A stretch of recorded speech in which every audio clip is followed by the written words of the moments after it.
Happy Hispanic Heritage Month, everybody. This is the Slider Review, and I'm here today to talk to you about Power Rangers Super Dino Charge, Roar of the Red Ranger. So this is a Tyler solo episode, and it actually checks, I get to kill like three birds with one stone with this episode, because one, there's Tyler, who's played by Brennan Maja and Brennan, Brennan, Brendan Maja, and he is of German, Irish, and Italian descent, and also his father is from Honduras of El Salvador, like ancestry and stuff. So he checks off for the whole Hispanic and Latino Heritage Month. He gets his Battleizer in this episode, so it checks that off my list. And we get an additional Ranger, the Blue Aqua Ranger and stuff. So I get to finally check those three off my list because, talking about Battleizers and additional Rangers is something I've been wanting to do for the longest time that I stated earlier this year. And, I love it when Rangers get their Battleizers and stuff. Like, they're just so cool. But there's some designs that just kind of like, I don't know. Now, as for the Aqua Ranger, now, I have no idea the actor's race who plays his father. I can't find it online. So, Tyler is a really, charismatic, really down-to-earth, nice, energetic type person. He has a great personality. But the sad thing about him is that, he misses his father. Now, one thing I've noticed about Tyler, even though he is mature and everything, he has a very lighthearted side and almost an immature kind of side where he calls his dinosaur Rexy because it's a Tyrannosaurus Rex. This is something I've noticed a little bit towards the end of the Neo Saban era, where the Red Rangers have more of a juvenile type personality, which was really annoying, but they was trying to market this to kids and everything, which is strange because Tyler's about 18, 19 years old or something like that. But other than that, he bonded with the inner gem because he found it down in the cave when he was looking for his father, and he turned out to be a very good Red Ranger. And that's really sad that his heart aches for his father because his father has been gone for 10 years and stuff, and he left him when he was about 8 years old, and he just thought his father was lost, but he never gave up hope of looking for him and stuff, which really tells the type of person he is. He's very determined. He also has a crush on Shelby, and she has one on him, but those two never really do anything about it other than act awkward towards each other and blush or whatever. And so in this episode, we have Heckle, and he's talking to his generals, Fury, and this other dude named who I can't even think about right now. Basically, Fury has a plan to get rid of the Rangers, but this other monster dude thinks it's really stupid and wants to do his plan instead. So he calls on this one monster called Ninja. And Ninja, which is a ninja or something like that. Yeah, Ninja. I was about to say Ninjor, but Ninja, that's just such a weird name. Anyway, he has a flash drive that can infect one of the Dino Chargers with a computer virus. And this is a really unique and interesting episode because there's not really too much in terms of him earning his Battleizer. It's just giving to him. And I remember fans are now upset at Zato and Dino Fury because he was just given his Battleizer. He didn't have to earn it. Because most Rangers in the Fox Kids era, they had to earn it. And so did the ones in the Disney era, except for Jack and SPD. But starting with the Neo Saban era, those are just kind of given to them and stuff. And so I love Battleizers. Battleizers are awesome tools, you know what I'm saying? It is one of the most powerful tools a Red Ranger will ever use. But the writers do become a little bit too reliant on it, but people love them so much that they have to, where they start to bust it out like in every episode and everything. Which kind of shows the inferiority of like the Red Ranger. Like, oh, I can't defeat this monster. Let me call him my battleizer. You know what I'm saying? It's kind of like that. And so I do see where some fans get kind of tired of it. And they need to have a nice balance. But other than that, I do love battleizers. And I hope they start making the lightning figures on battleizers and stuff.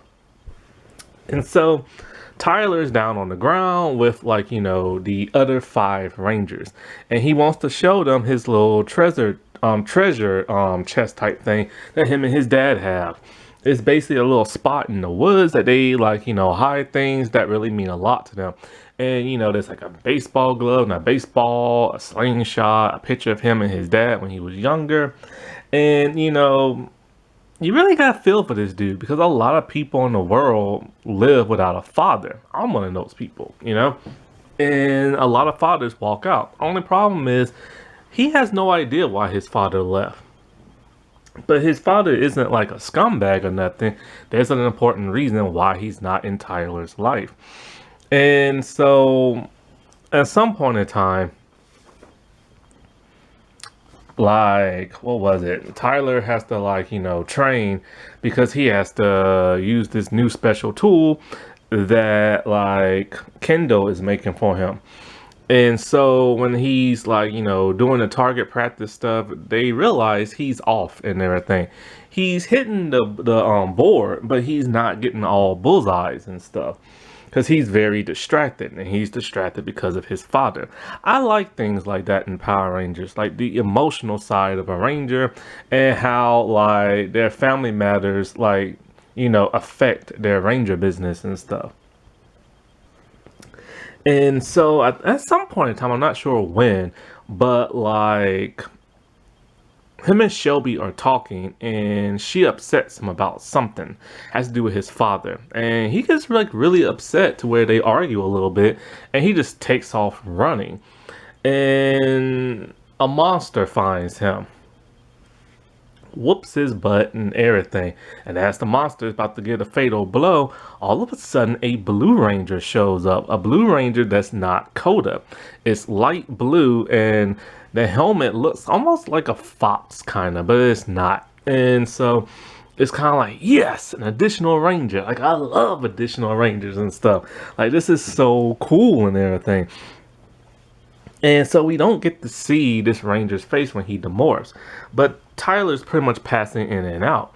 And so when he heads back to the base, he tells the other people, like, you know, that, you know, this Ranger saved him and all this other stuff. And basically they have to find out who this person is. And he thinks Rusty might know, because Rusty was very interested in his dino gem when he found Tyler and stuff. And Rusty, of course, knows his father. And so this is when Shelby tries to, like, apologize, but he wants absolutely nothing to do with her. Ooh, cold. You know what I'm saying? Like, love interest and not having, like, you know, the best time. So in a way, at some point in time when he was doing the target practice and he was talking, the ninja dude, like, swooped in really fast and uploaded the virus. So when all the Rangers are out and about and morphed, he uses the new dino charger, only to get infected with the virus. It changes his visor, and it is basically like the cockpit mode visor, where it doesn't have that gray mouthpiece at the bottom.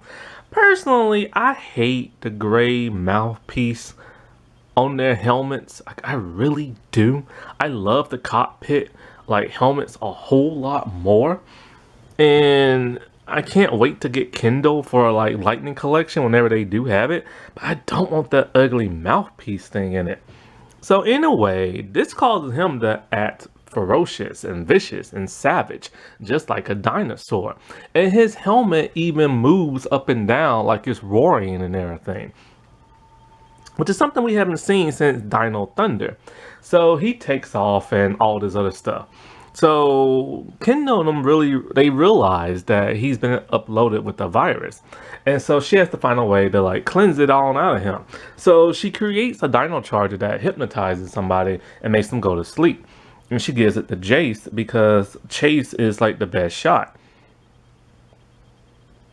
And so like when the Rangers are trying to find out where is Tyler, Shelby looks at the map and realizes there must be only one place where he's at. Now there's a really cool shot of him roaring into like the moonlight sky like a wolf, and I love that and stuff.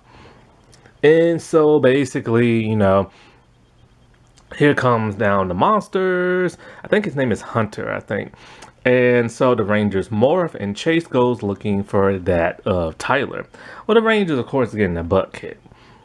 Like they always do, because this is one of those episodes that somebody's gonna get a power booster and everything, and so they have to be there to save the day. So Chase finds like Tyler, and the new Dino Charger will not work on him. So Chase is about to get his butt whooped or chewed up until here comes the Aqua Ranger again, and the Aqua Ranger is like fighting Tyler. But then all of a sudden, he tells him to calm down, calling him by name, and he demorphs. It's Tyler's father, Peter. Chase is like very shocked and surprised because this man has not aged in 10 years. And he realized that the Energem must have like kept him from aging like everybody else. And so he's trying to reason with his son and calm him down, and shows him the baseball and stuff. The words of like a loving father helps Tyler, and he's able to like be unbrainwashed by like the virus. And it's kind of interesting in a way, like, instead of like using like technology to free him from the spell, it's love and compassion, which is really cool, you know. These two embrace, they, you know, they bond and everything, but of course the Rangers need help. Both him and his father morph in real time, and they fight the monster, only for him to now use the proper like battleizer for like his Dino Charger and stuff. And his like battleizer, like, it's interesting how it comes on him. Like, I'm trying to think the name of the battleizer. It's the super dino mode or something like that. I can't really remember. No, it's the T-Rex super charge mode, I believe it is. And so like it's weird because, you know, he puts it in there. Well, no, he throws it and it goes into like his giant like dinosaur. But then the dinosaur turns really tiny, almost like a baby, and he holds it in his hand. It's just kind of like, oh, but like, why? It's too childish. And so, you know, he I think what does he do? Does he connect it into his blaster? I think, I can't really remember. And, you know, it forms on him. And it's a really, really, really cool design. Like, it has like these cool spikes and all this other stuff. And so he just, you know, bust open like, you know, the monster, just like whooping on him and stuff. And he attaches the T-Rex to like his blaster, just blasting the crap out of that monster. But then this is what's really weird. He's able to eject the Zord, and then it just flies over to the monster, starts chomping at him. It's so childish, but you know, it's there to sell toys. Now, what's also there to sell toys are the different modes it has. It can connect to the other Ranger Zords, having other, like, you know, accessories and stuff on weapons, which is really cool. No other battleizer can do that, but of course, it's just there to sell toys. To sell toys. So of course, it grows big and everything, and they have to call on the Zords. And so when they're in the cockpit, you know, I like the cockpit suits. They're kind of cool, but they're unnecessary. But again, they're there to sell toys. But I do like the helmets and stuff way better. And so, like, you know, they defeat like the monster and everything. And so pretty much at the end, like, you know, Tyler and his father reconnect, and they play like baseball. And it's a really cool ending. And of course, him and Shelby, they make up and stuff, because he realized he was just like being a butthead, and he was just really upset because of his father. So all in all, not like a really like awesome episode, but it was a pretty cool one nevertheless, because, you know, you got to see him reconnect with his father. Alrighty, well, I'll talk to y'all later. Bye.